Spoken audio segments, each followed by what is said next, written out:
Obviously, a lot of people reacting to it right now. Let's talk to Mr. Fletcher. Joining us live right now, Nathan Fletcher, the chairman of the County Board of Supervisors.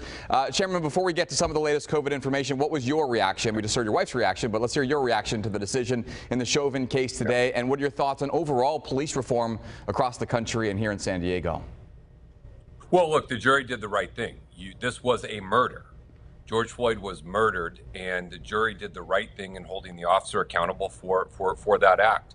And I think it was the appropriate thing to do. But I think, as you saw in a lot of those comments, this one instance in this one case drew tremendous attention because it was captured on film and it was captured on video, and the right thing happened. But there are systemic instances of racial injustice that remain prevalent and dominant throughout much of our society. And we're never going to fulfill the promise of America of equality for all until we root out and address these issues of systemic racism. George Floyd is not the first person of color to lose his life. And should not have. And so we have to continue our work and have this motivate us to really continue on that path to be a more perfect union. I think we have a ways to go, but I think this is a step in the right direction. Okay, talking about the coronavirus as well, today the county has paused the Johnson & Johnson vaccine at the recommendation of the FDA and the CDC. How has the rollout been affected by that? Last week we talked, you said it really wasn't a big percentage of what we use here, but how has it affected us, and how might it change if they change that decision later this week? Well, it hasn't had any significant impact. We had just started getting J&J. It was under 3% of what we had done countywide. Obviously, you don't want to lose any vaccines. You don't have enough. You don't want to lose any. But I think this was the appropriate thing to do. Abundance of caution. Let's pause the Janssen or J&J COVID-19 vaccine to make them do the safety. And we think at the end of this week, we'll perhaps get some news about maybe it'll come back. Maybe there's parameters around it. But we didn't have anyone miss an appointment. Anyone that was scheduled for an appointment with J&J, we were able to sub out either Pfizer or Moderna. It did impact our programs around homebound seniors and homeless and other things. And we were able to resume those activities with the other vaccines, but those are 2 doses. And so it's a little bit less effective. So I think we just got to wait, hear from the FDA, hear from CDC, figure out what guidance they have. But, Andrew, we are more than 40% of the way towards our goal of people fully vaccinated. More than 60% of the way towards our goal on people getting their first dose, more than 2.3 million doses administered in San Diego County. We continue to lead not just California, but many places around the country. So San Diegans should feel good about how we're dealing with the vaccine rollout. You talk about those numbers. How do you think San Diegans have responded to now being in the orange tier? We have looser restrictions, and our numbers continue to be pretty low when it comes to case rates. Look, I think folks are doing well. I mean, you see stories around the country of places that are surging and are spiking. And, Andrew, there's a natural potential uptick in cases as people go back and they start doing more things. But that isn't the same cause for alarm that it was before we had a vaccine because of the protections for our seniors, the vast majority of our seniors that have been protected. But people are out and enjoying life and going to restaurants, and they're doing it safely. They're doing it responsibly. They're continuing to utilize the face covering. We haven't thrown caution to the wind. We're doing this safely and responsibly, and I think that's why our cases are remaining very flat. Hospitalizations are remaining very flat, and I think San Diego is going to be well positioned to have a tremendous economic recovery, and I think we're doing it right by doing it cautious, slow, step-by-step. Economy's recovering. One of the complaints I hear now from businesses is, hey, we can't hire people back fast enough.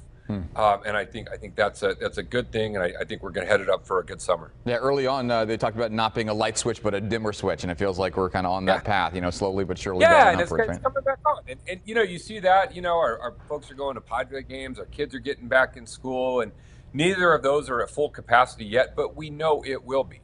And we know that we're on the pathway out of this. And, I talked to so many folks, Andrew. I got my first vaccine last week when I became eligible. And this sense of relief that kind of starts setting in that, you're not just protecting yourself, you're protecting others, but also knowing after a really long year, we made it through this together, and we're coming out together. I got my second one last week. I'm feeling pretty good about it at this point as well. Did you get sick? Yes, I was not here on Friday. I wasn't feeling too good for 24 hours, but I was fine by Friday night. And hey, it's better than getting COVID. Absolutely, feeling pretty good about it today. And that's it. You have to remind yourself throughout it, right?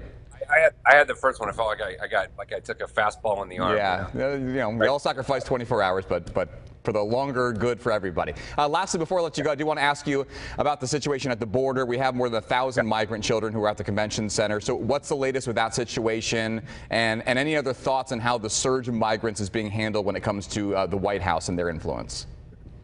Yeah, our convention center operation, I think, look, I think San Diegans should be proud of this. I know everything these days gets political and everything gets controversial, but, Andrew, these are children. They are children who have a legal standing to be here. So many people say, I'm for immigration if folks just follow the law, and every one of these kids followed the law, and they'll have a legal standing to be here.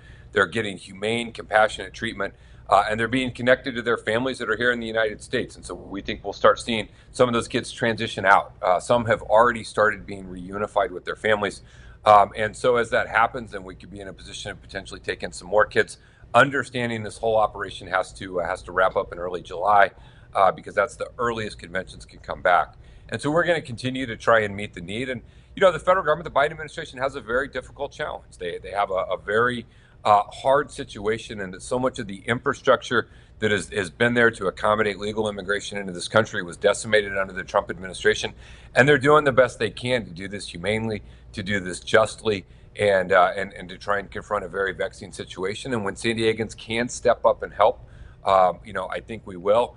In all of my conversations with federal officials, they've all said this is our responsibility and we're going to figure it out. New administration, but we're putting our full weight and energy of the federal government behind it. And so I think, we're going to have to get through a little difficult stretch here. But I think better days are to come. And my hope would be the federal government would really substantively tackle comprehensive immigration reform, a subject that has perplexed Congress for the last 15 years. Right. So hopefully they can do that. Yeah, not a new issue at that, but hopefully something that we can continue to, like the dimmer switch, continue to move forward and make progress. Like that would be new if they actually, we could figure out how to get it done. And let's hope. I mean, look, we got a COVID stimulus package done, come together, get immigration reform done, do some infrastructure stuff, and down here at the local level, it'll make our lives a little bit easier. All right, Chairman Fletcher, thanks for your time and your insights tonight. We appreciate it as always. Thank you. All right.